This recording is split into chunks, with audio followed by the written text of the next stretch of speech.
Over 500,000 people who were forced out of their homes during the worst floods in the history of southern Brazil are wondering what is going to happen to them next. Our correspondent Brian Meyer reports. 4 weeks after the southern Brazilian state of Rio Grande do Sul was hit with the worst floods in its history, causing 169 deaths, large sections of cities like Porto Alegre are still underwater, and the state is suffering from an internally displaced persons crisis, with 581,000 people living in shelters or crowding into the homes of friends and family, many of which now have more than 20 people living in them. The people are being dumped into different locations. Their lives are being determined by social services which barely exist.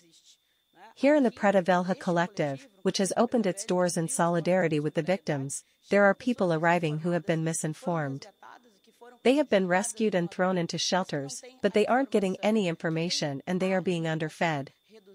So they leave these places and go to relatives' houses. President Lula has allocated cash grants of 5,100 reais to every family that has been displaced, but the Porto Alegre city government has been demanding photo IDs from the victims, many of whom lost them in the floods.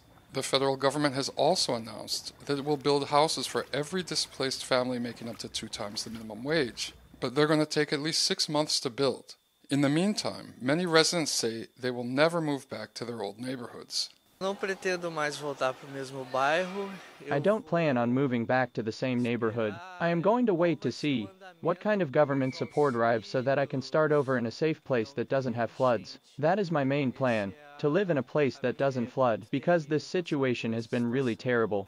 For now, all that the over 500,000 internally displaced people in Rio Grande do Sul can do is wait. Brian Meyer, Telesur, Porto Alegre.